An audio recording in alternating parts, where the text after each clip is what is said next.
Strat-O-Matic Excel Carryover League.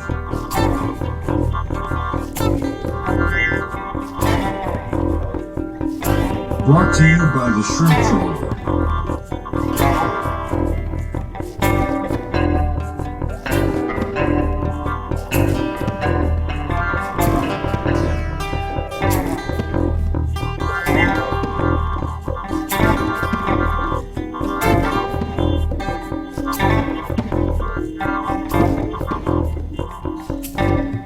1972 to 1975.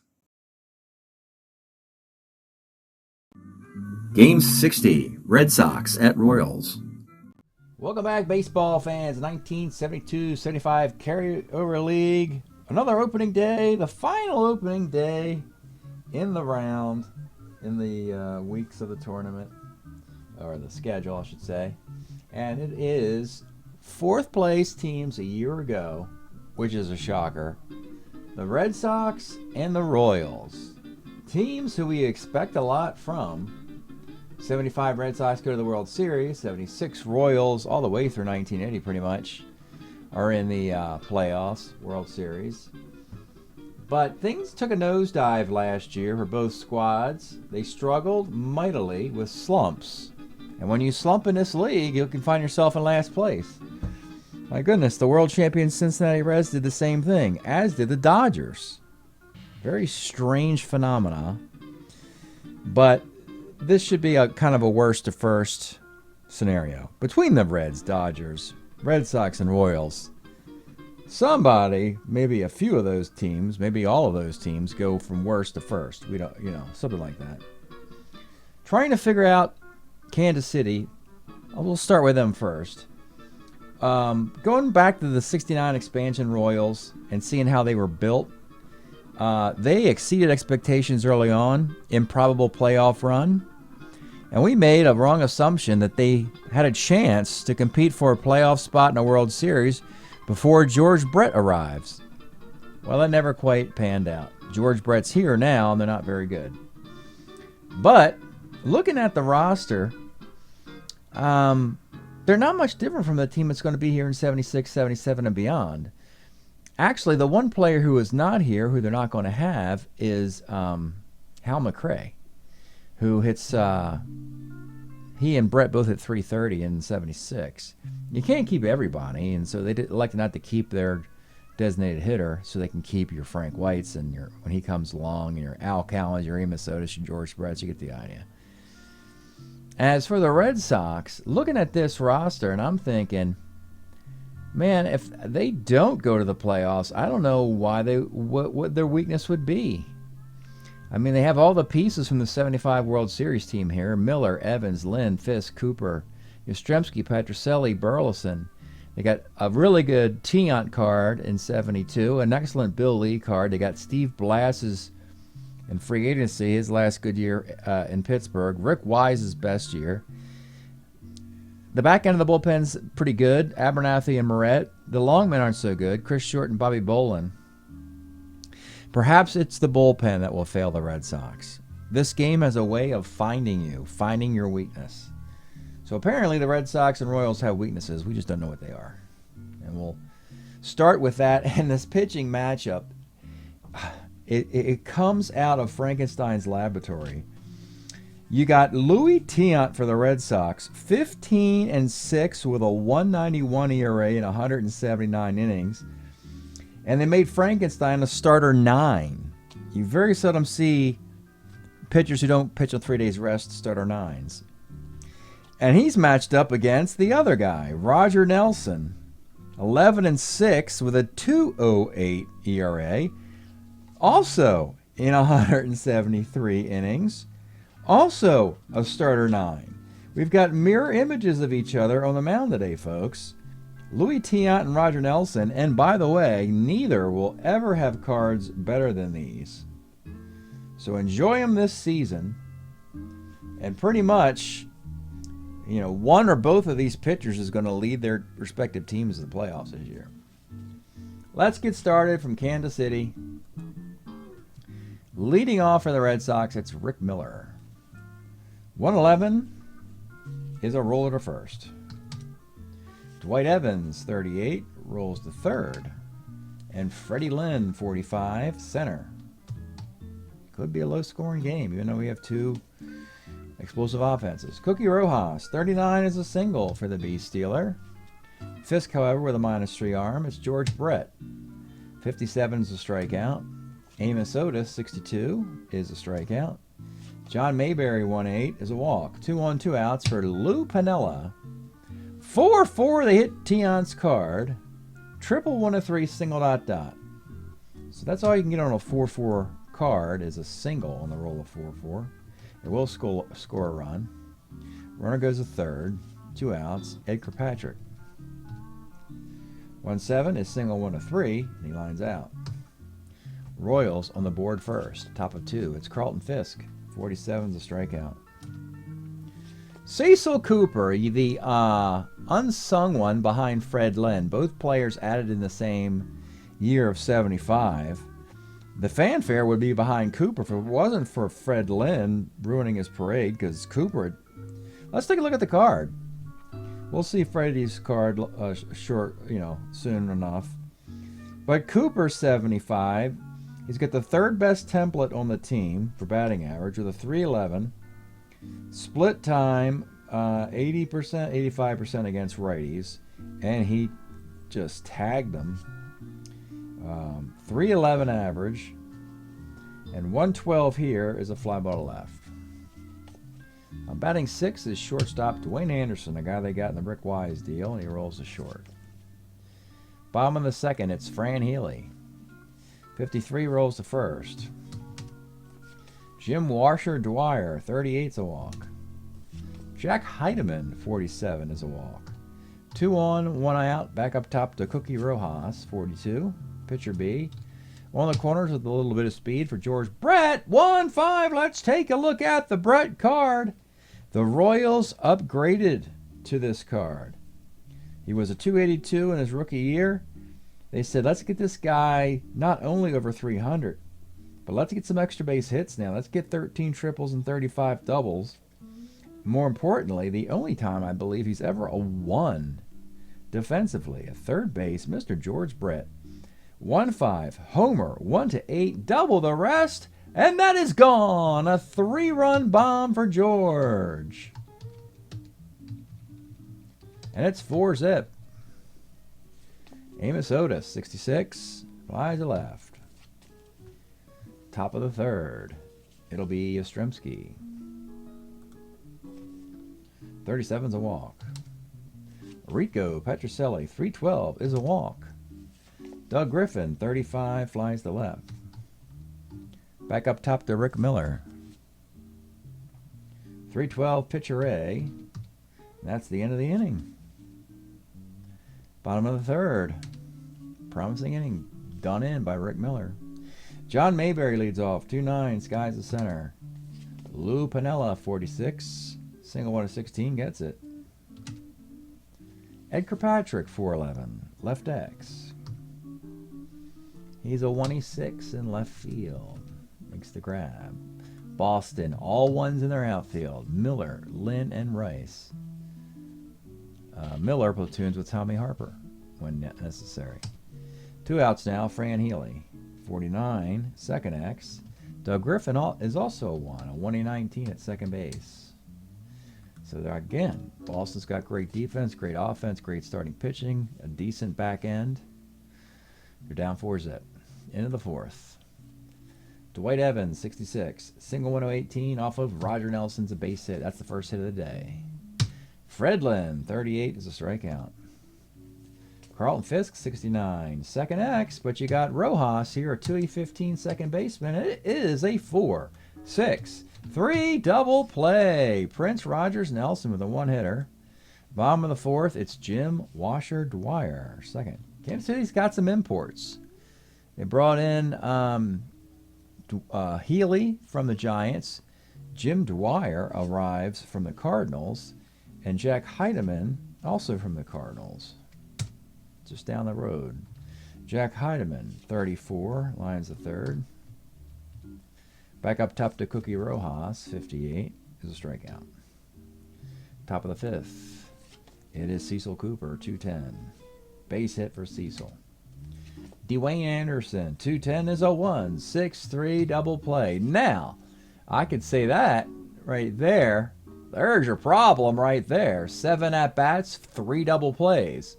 So if your team hits into a lot of double plays, everything nice I said about you, I'm going to take away. I'm going to say forget it. You're better off striking out, or that sort of thing. The homer walk strikeout triumvirate versus hitting these stupid double plays. On the subject of stealing bases and moving runners around, the Red Sox, well, Rick Miller's a B, and you got a couple C's on this team. So, of course, Boston, notoriously a slow-footed squad. But you got to stay out of the twin killing there. Yastrzemski, 69, walks. Petrocelli, 63. Pitcher X, Nelson's an E8 pitcher. Should be able to corral this one. He does. Prince Roger, aided by some double plays, and he has a 4-0 lead. Bottom of the 5th. Let's pause a moment for station identification. This is the Shrimp Trawler video channel. Este es el canal de videos de camaroneros. All right, bottom of the 5th. It's George Brett. Big homer earlier, 311 rolls a second. Amos Otis, 37 is a grounder to short. And John Mayberry, 111, rolls to first. Into the 6th, it's Doug Griffin, 410. Center X, some outstanding center fielders. In this era, there are a bunch, folks. Freddie's no slouch, a 1-3 E8, but Amos Otis is a 1-4 E6. And that's an out. Back up top to Rick Miller. 47 is a pop to short. Dwight Evans, 2-5, base hit. Fred Lynn, 36, single to 19, gets it. 2 on, 2 outs for Carlton Fisk. 1-7, let's take a look. Carlton Fisk, Pudge Fisk.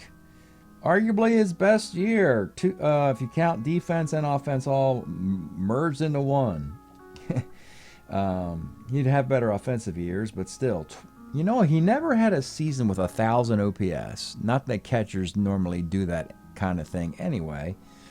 But it's rather amazing that he never did. Even when he was hitting like 25, 30 home runs with both pairs of socks he wore. 72, 22 homers, 28 doubles, a 293 average. Most importantly, he is a -3 arm catcher. 1-7, triple, 1-10, double the rest, and that is a 2-run triple, and the Sox are on the board. It's 4-2, and your tying run is Cecil Cooper. 59 rolls to second. We got a ball game. 4-2, bottom of the 6th. It's Lou Piniella. 212 fouls out. Edgar Patrick, 410. Center X. This is Freddie, a 1-8 in center. Makes the catch. And Fran Healy, 410, center X. And again, Fab 5 Freddie makes the grab. 4-2, into the 7th we go. Dwayne Anderson, 212, fouls to the catcher. Yastrzemski, 58, fly ball to right. Rico Petrocelli, 310, flies to left. One speck on the radar for Roger Nelson, and with 6 other quality, outstanding innings. And he has a 4-2 lead. Stretch time here in Kansas City. We got a new selection for you, folks. We got Doug Jernigan, one of the best steal guys on planet Earth, and Bucky Pizzarelli. Doug and Bucky, 1977, doing the classics: Honeysuckle Rose, Talk of the Town, Shenandoah, the Limehouse Blues. Doug Jernigan, steel tabs online, or not online, through the mail, that sort of thing. He's pretty phenomenal on that steal. Bottom of the 7th. It'll be the Jim Washer Dwyer leading off. 32 rolls to third. Jack Heidemann, 1-7's a K. And with 2 outs, it's Rojas, 58. He strikes out. Well, it all came early on Tiant, then he's been a monster since then. Only 1 bad inning for Nelson, as expected. Let's give Rogers some more support defensively. We're going to put Freddie High-Tech Pytek in there at short. Freddie Patek Philippe will play shortstop. And Al Cowens will come in, and he'll play a right field. Jim Washer Dwyer will move over to left field. And Pinella will be a DH. That's about it for changes. Yep, 6 outs to go in a 4-2 game. Doug Bird is the closer. Now, Kansas City's bullpen is worse than Boston's. Didn't want to really say it in that manner, just not as good as Boston's. Probably should have said it. Doug Bird's a good closer, but Joe Horner's on the downside of things. Pena's good, but he has control issues, and Gogolewski's just a guy, as we like to say. Top of the 8th, it is Doug Griffin. 1-8 is ball 4. That's what you want your number 9 hitter to do. So we can get up top here with all the big, beefy bats of Boston. And predictable alliteration there. Rick Miller.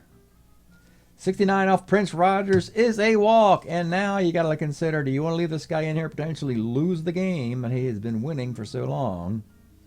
It's a starter 9. That's the chasing point here. And I'm thinking he's a starter 9 for a reason, because you're just not crazy about that bullpen. So he's the best you got. Let's see what you got, Boston. First and second, they're going to play back, looking for double play number 4, if they can get it. Here's the pitch to Dwight Evans. 57's a K. Now you got Fred Lynn. Have we looked at his card? I don't think so. Let's take a peek. Now, most teams who suddenly find themselves in last place and find themselves drafting 6th overall in the draft don't get a rookie who's the most valuable player and rookie of the year and in a World Series, who hits .331 with 21 homers, 47 doubles, a 1-3 E8. Well, that is exactly Boston's fate, and that's exactly how they can get the short trip to the 75 World Series without waiting 4 years. This is the first of the 4 attempts Boston would have with this Fred Lynn card, because it's 72 to 75. So you can play with this card all the way through until the 75-78 season. By that season, you know, Jim Rice will be around and some of the other guys will be here. So, in any event, 2 men are on, and here's the pitch to Fred Lynn. 2-8. Oh boy. And I just dug Boston a grave there. That is a 4-6-3 double play number 4 of the day. And now you're seeing it, folks. You are seeing why this team stumbled a year ago. Bottom of the 8th, Tiant will continue. He's been brilliant since the early runs. It's Brett. He's responsible for 3 of the 4. 45 is a single. He's a cease stealer. He'll stay over there. Amos Otis, 35's a walk. Now, Tiant, they're both starter 9s. Same situation as above. You had walk, you leave your starter 9 in. You got single walk. You're going to leave your starter 9 in. It's John Mayberry. 66, flies to right. Lou Piniella. 2-7 is a 5-4-3 double play. Notice the symmetry between the pitchers and what happened in the 8th inning there. Let's go to the 9th. 4-2. And the point is, the 2 base runners do not count to the point of weakness. So you have to get 3 more on in the 9th to chase Roger Nelson. Moreover, your starter 9s, they're the only starting pitchers allowed to pitch a 10th inning. So Nelson and Tiant could both go to the 10th if this thing is a tie. Top of the 9th. It's Fisk, Cooper, and Dwayne Anderson. Here is the pitch to Carlton Fisk. 56 is a strikeout. Cecil Cooper is 1 for 3. 69 is that walk. And now we have the tie run, Dwayne Anderson. Let's take a look at this guy. He was like a toss-in in the trade between John Curtis and Rick Wise, between the Reds, and Reggie Smith was involved in that Red Sox-Cardinals trade. They got this guy, too. Cardinals didn't really want him. He's a .267 hitter, but it's really good versus right-handed pitching, at least. He hits about 280, 290. Not very good defense. Does have power. And they have Burleson available as well, but Burleson's in his rookie year, and is not quite as good as Dwayne Anderson. So here's the pitch to Dwayne.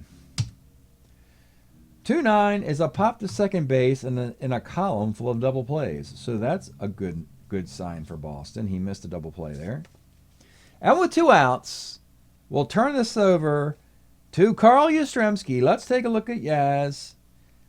So after 1970, the year he got gypped out of the MVP, he should have been the MVP. They gave it to a Boog Pal because of the playoffs. 71 and 72 weren't very kind to Carl. Then in 73 and 74, he got more selective. They had better bats around him, and he drew 105 walks, and the batting average came back to 296 with this card. So he slumped in 71 and 2, 73 and 74. Really good years for Yaz. And he is the tie run with 2 outs in the 9th. Here's the pitch to Carl Yastrzemski. 2-7 is a slow roller to first base on a plus, by the way. You know, that if you have some speed, you can hit the ball through the hole, but they don't have any speed. These are just regular old ground balls. It's a fielder's choice to end the game. Rather disappointing start for the Red Sox there. It is a 4-2 final. They had their opportunities in the 8th and 9th inning against Prince Roger Nelson. Both starters get complete games. And the Royals win on opening day in their home park. Nelson gets the win. Tiant gets the loss. We'll continue this series. It's the best of 5. We'll give you the results of the series at the end of the video. So stay tuned. All right, baseball fans, here's your box score from Game 1 in Kansas City. The Royals winning that game 4-2. Again, Nelson, 5 hits, 2 runs, 6 walks, 4 Ks. Tiant, 5 hits, 4 runs, 4 walks, 5 Ks. Can Kansas City win 2 straight at home in the best of 5? Game number 2. Bill Lee, Marty Patton. And finally, these offenses start clicking and making a mess of the starting pitching. Bottom of the first, sloppy defense too. Dwight Evans, 2 base error. RBI single Otis. Top of the second, error John Mayberry, 2-run double Dwight Evans, 2-1. Top of the third, 4 singles, 2 runs, 4-1 Boston, trying to get a split. Not going to turn out that way. You get a single by Cowens, a single by Rojas, a double by Brett, and Amos Otis 3-run homer, and it's 5-4. In the 5th, they tack on more. Just a really bad outing for Bill Lee. 5 innings, 9 hits, 8 runs, 6 of which have earned. Also, no walks or strikeouts, folks. This team was making contact. No walks or strikeouts for the Spaceman today. Another home run for Otis in that inning. And it's 8-4. Now, what happens is both bullpens come in and try and mess this whole game up, and they did a nice job. 8-4 game, top of the 8th. Joe Horner, Philadelphia's closer, comes over to the Royals. Not a good move for them. He only gives up 5 runs and 4 hits and 2 walks in the inning. Boston takes a 9-8 lead, but then they give the game away in the bottom of the 9th. Ted Abernathy, walk, after 2 outs, a walk, single, walk, and walk-off single by Bob Oliver. And the Royals stun Boston, who were trying to stun the Royals, in a game that kind of illustrates Boston's situation. The team most likely to beat the Boston Red Sox, well, frankly, is the Boston Red Sox. They can't even get a comeback to work. They have 5-run 8th inning to erase a 4-run deficit, and they still can't get a W. Which leads us to Fenway Park in their opener. Anytime you see this gorgeous color pattern palette here, it means it went extra innings. All I can say is the Royals got the sweep. Splittorff, Blass, both pitched fantastic. Good for them. Good to see some good starting pitching. Let me give you their lines. Splittorff, 8 innings, 8 hits, a run on a solo homer by Dwight Evans, 4 walks, 7 Ks. Steve Blass, even better. Control issues? No. He's fine. 8 innings, 4 hits, a run, 2 walks, 4 strikeouts. The Fenway faithful love their new pitcher, Steve Blass. But once again, it went extra innings, And you had Horatio Pena, 3 scoreless innings. Joe Horner, a scoreless inning. You had Roger Moret, 3 scoreless innings, a hit and a strikeout. Ted Abernathy this time, 2 scoreless innings. However, Chris Short, if you recall me talking in the beginning of this video you clicked on, they'll find you. They'll find the Boston Longmen, Bobby Bolin and Chris Short. And Chris Short gives in 2 innings, gets up 6 hits and 4 runs. Obviously, the first inning was okay. The second inning was awful. And Kansas City gets a relatively easy 5-1 victory.